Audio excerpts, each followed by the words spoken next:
Welcome to the Devin Nunes podcast, breaking through the political noise, separating fact from fiction. From the San Joaquin Valley, the breadbasket of the solar system.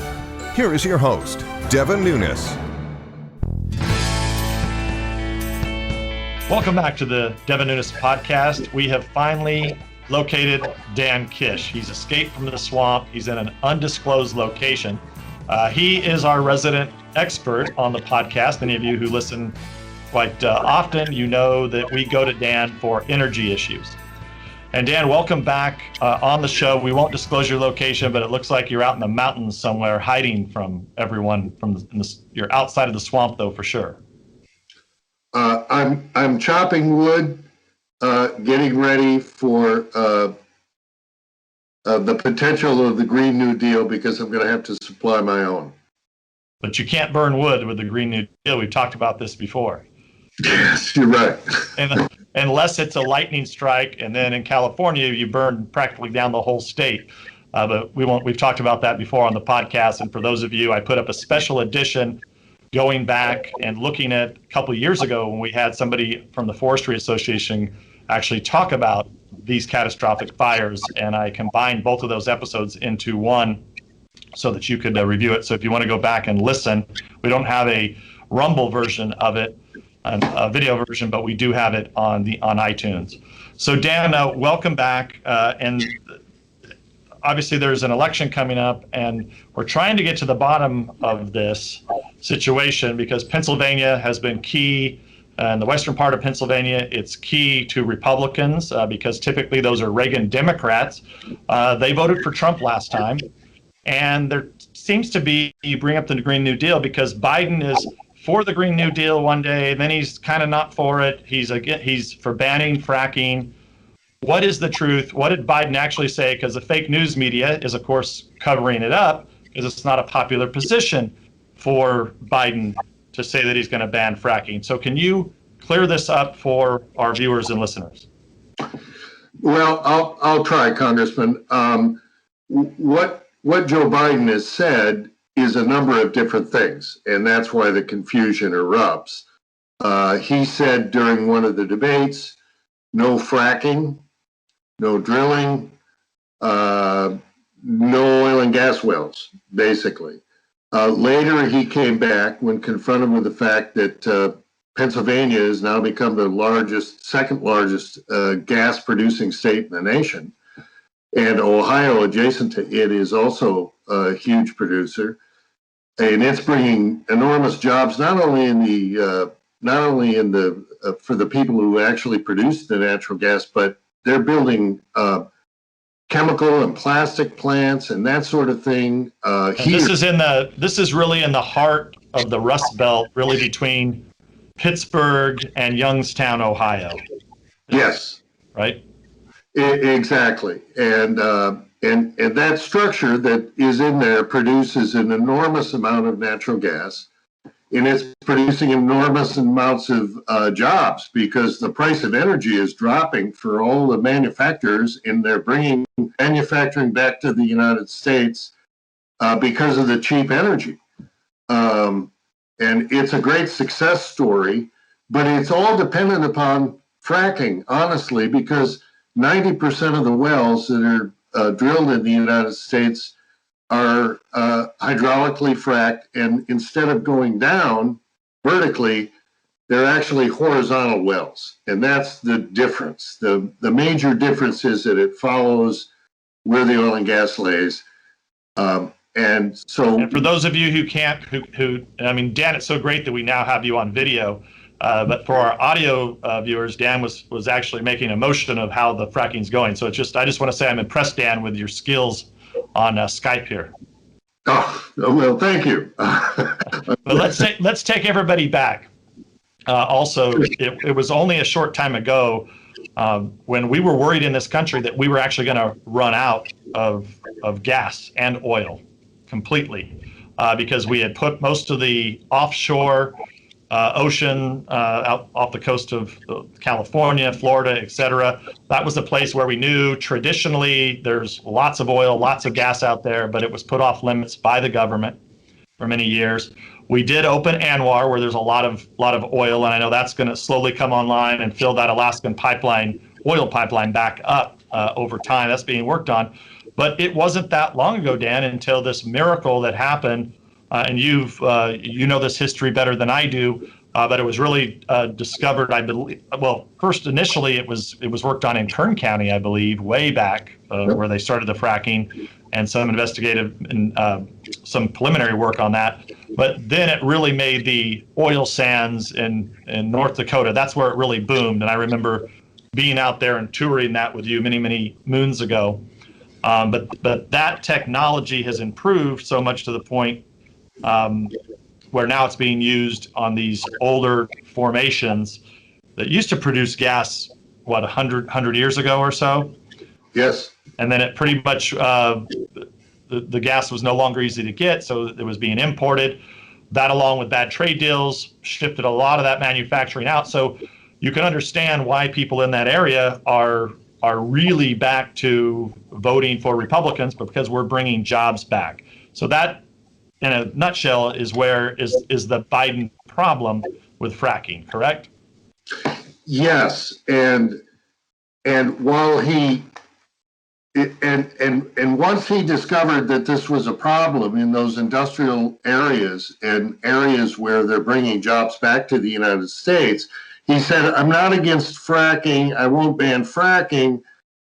I will only do it on government lands and waters." And so that's his position now, as of this date. We'll see about tomorrow.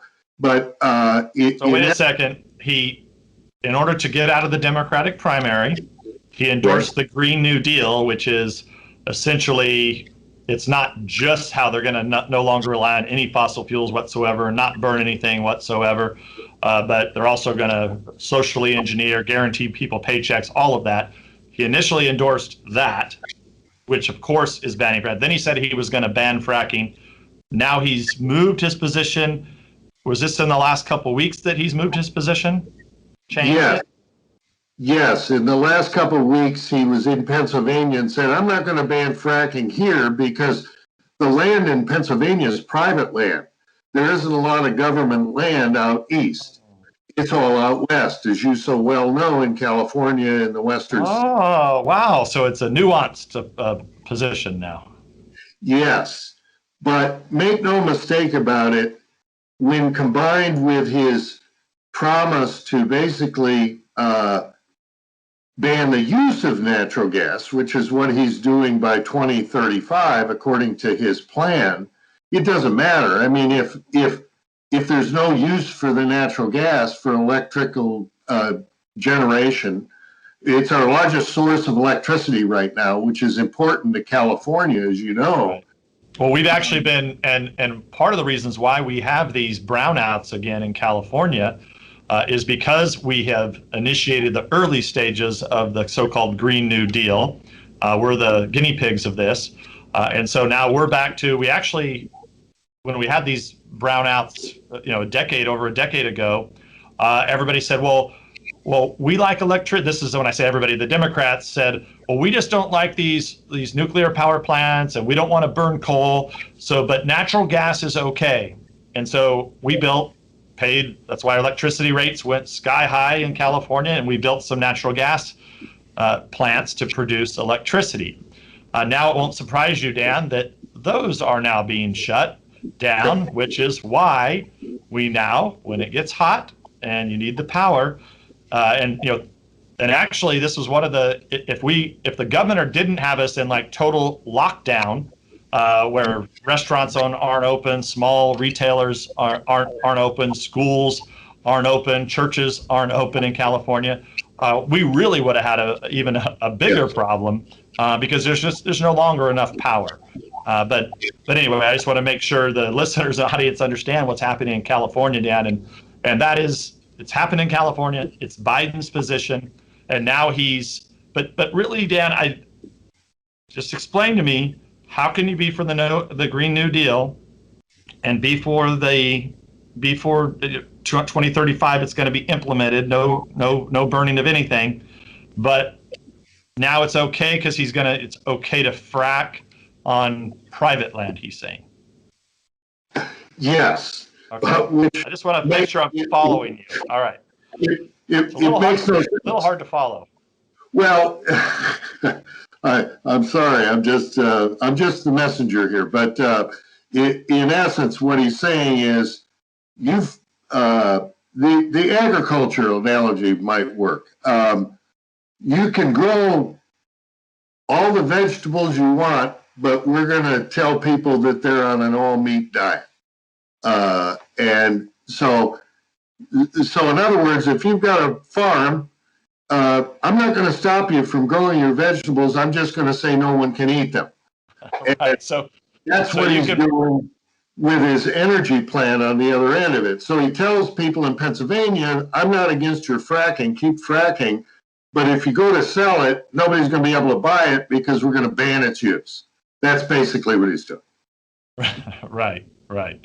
At least for today, that's what he's doing. But look, this is important going into this election, and I've actually spent some time in Pennsylvania over the last couple of years in those areas. In Ohio, I'm going to be back in Ohio in a few weeks, looking at these industries, studying these industries, because making sure people understand what we're doing in California. Just it's not working, and it would be so sad because to finally see some life back in these old famous cities where there were manufacturing plants. I mean, it was the Rust Belt. To see the little green sprouts of life is amazing, and I think that's what Donald Trump saw as a business guy. He said it was wrong, and then he took on China, and now you have. I think obviously the only thing that seems to move the socialist left now is bad polling. And so clearly that was polling badly in Pennsylvania.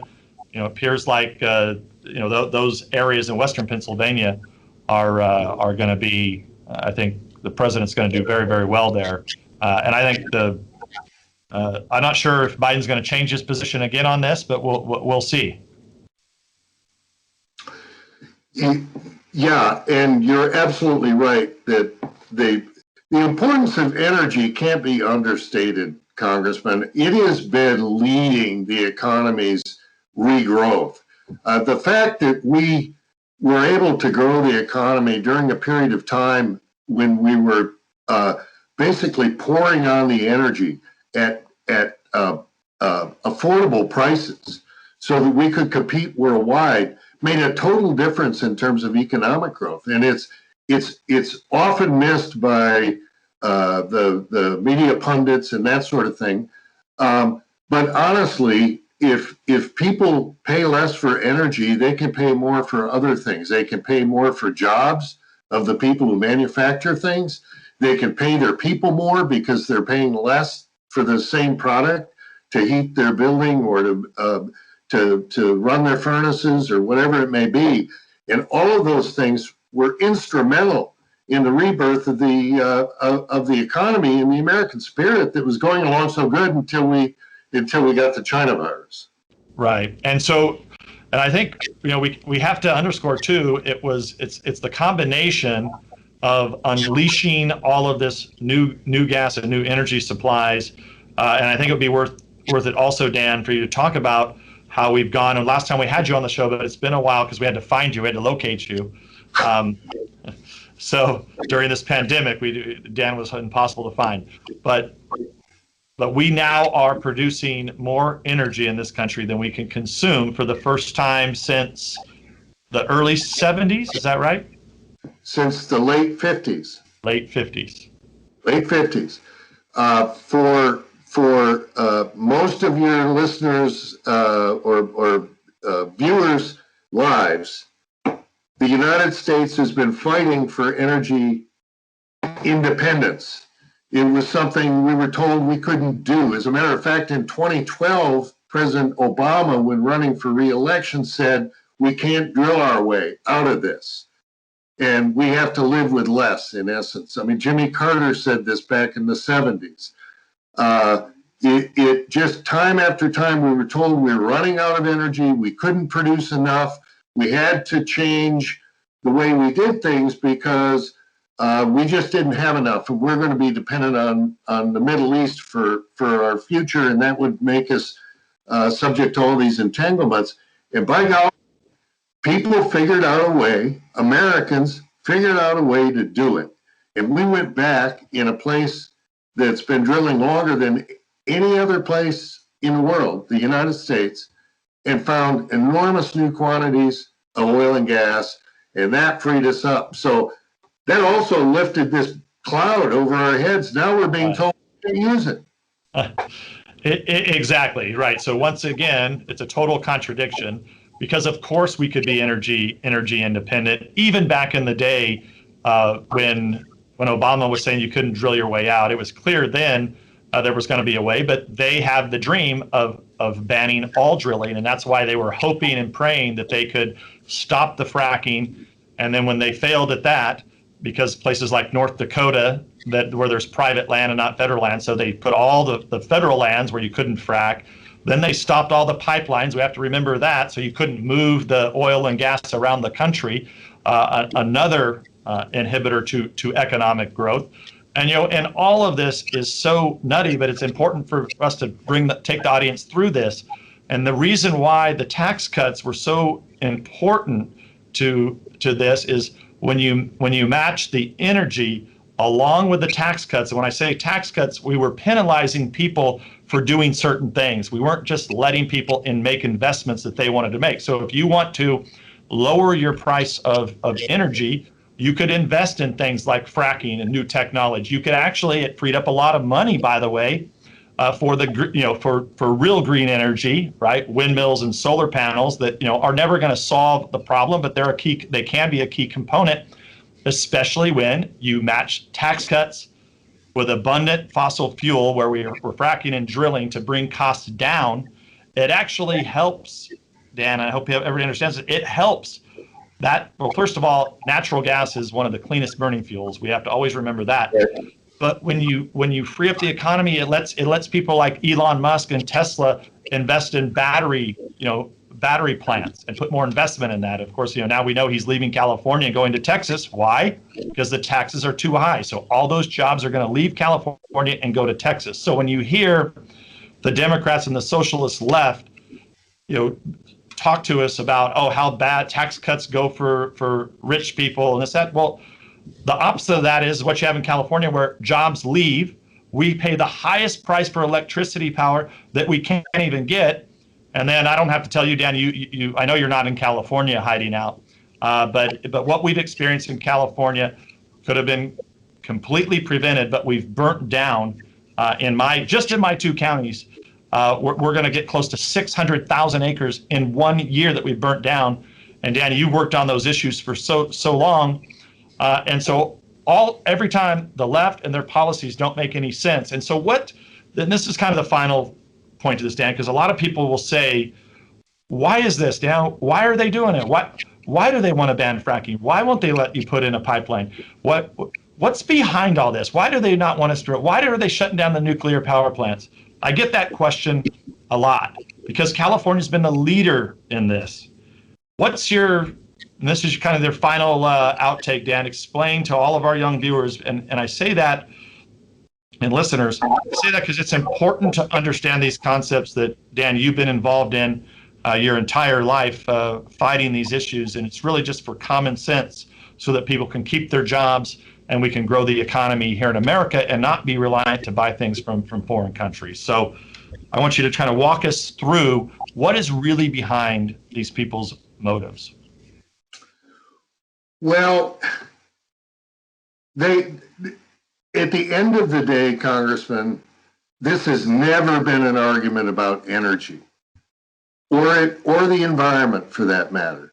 These have been guises, costumes, putting lipstick on a pig. It's never been about energy. It's been about power. Who controls the power? Raw political power. Correct. Yeah. Exactly. That's ultimately what this is about. If you can control someone's energy consumption, what they do, the decisions they make in their businesses, how they can travel, the distances they can travel, all of these things, all of these decisions that we make at our kitchen tables or in our offices, if you can control those and make people come to Washington to ask for permission, or Sacramento to ask for permission, and be told no because you don't fit our view of the world, then you have control over those people, because nothing has liberated more people than the advancement of energy and its widespread application across our economy. It's what makes life possible because it amplifies human strength. It's why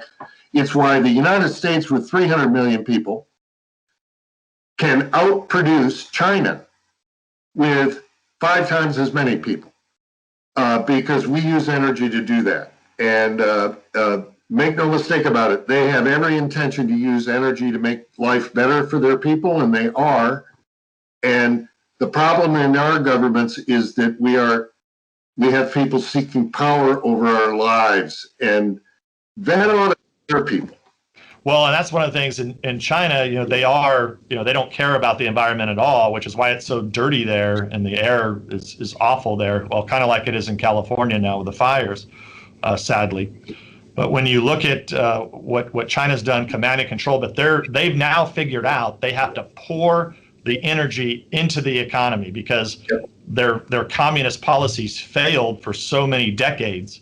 And so now they've basically broken off all the inhibitors. Now they still control all the power, but they're not, and all the energy, but they're basically putting it out, and then they decide who gets it within their economy. Yeah. They decide who gets the permit to build the big manufacturing plant that's buying probably every device, most of the devices that you're listening to this on right now. A lot of those components are coming from China. The Chinese Communist Party decides who gets to make those. They decide who gets the energy. And it's really only, it's really only kind of the real freaks here in the U.S. that, worship at the climatology, global warming altar. That there's not too many of those people, but it's the politics around it. It's the grifters, it's the lawyers, it's all of the groups, these environmental groups that in the name of green energy and green economies and all these things that sound nice, and then they're poisoning all of our children with this nonsense. And then those of us, and I say us, talking about the San Joaquin Valley where I live, that actually have to live off the land and treat it like a garden and ensure that it has the right soil, the right water, the right temperatures, and what we are not doing in the mountains in my district, which should be treated like a garden, it ends up burning down. And so it's just like, whether it's the Delta smell and flushing water out to the ocean, this is the same exact thing. These people just want power over the economy, and they pen power over all Americans. Yes. Ultimately, that's what it's all about. And of course, along the way, it hurts the poorest among us. It hurts people struggling to get by. It hurts people trying to get that first job or that opportunity, and the rest. It doesn't do anybody any good to make their energy prices go up and their quality of life go down. That's simply not good. And the beauty of our technology and the beauty of our system in America is that we can actually produce the energy, produce it, and do it safely and protect the environment at the same time, just as you do with agriculture in the San Joaquin Valley. Yeah, and the jobs are just the jobs in this energy industry are just so phenomenal.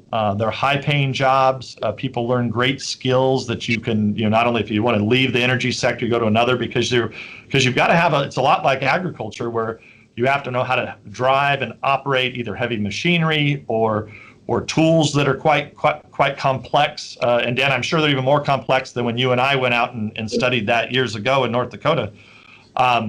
At the early part of that boom when fracking was just taking off, and now you fast forward to you see these jobs that are coming back in the Rust Belt.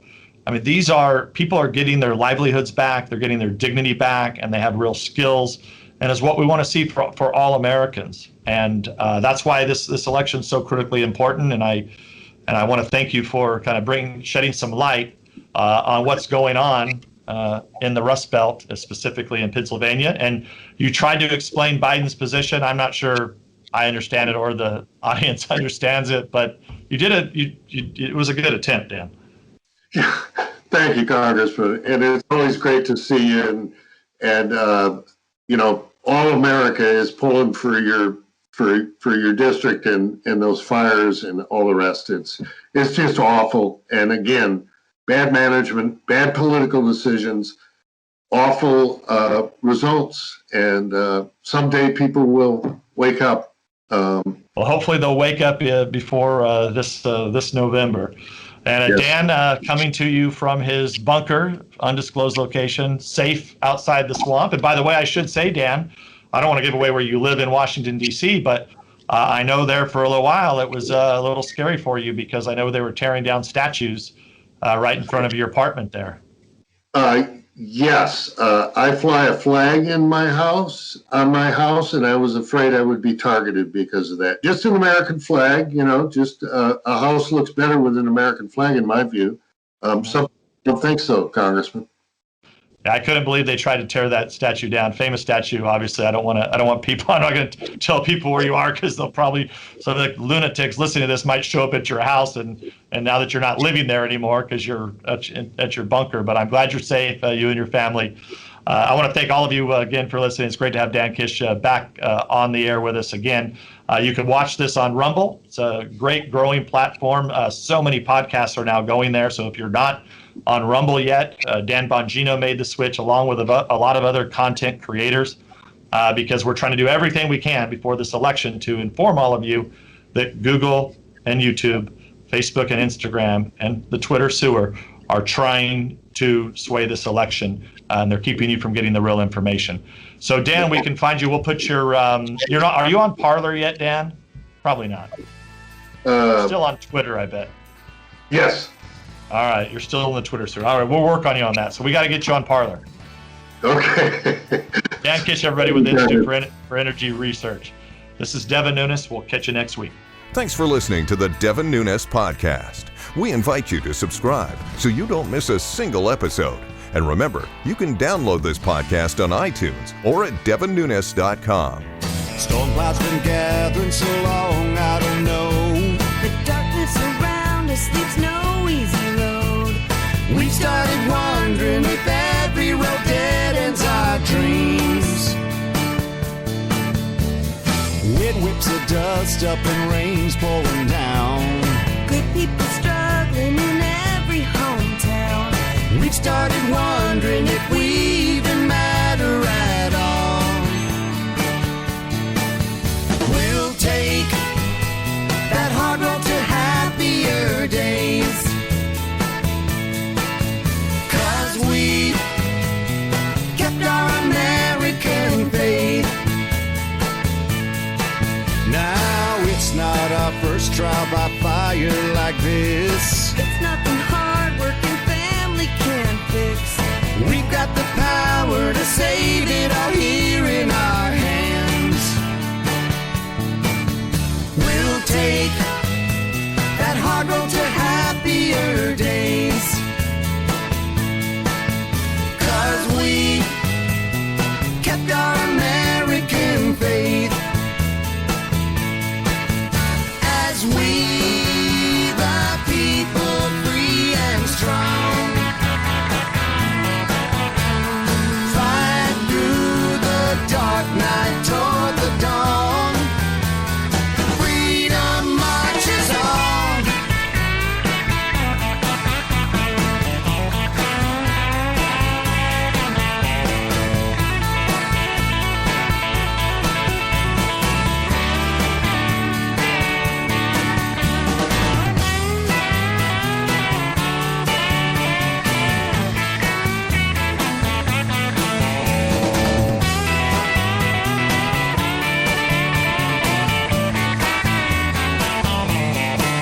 Now the hard road is waiting, but we're not afraid. That's why they call her the home of the brave. With a prayer and a purpose, we're already half the way there. We'll take that hard road to happier days. 'Cause we kept our American faith.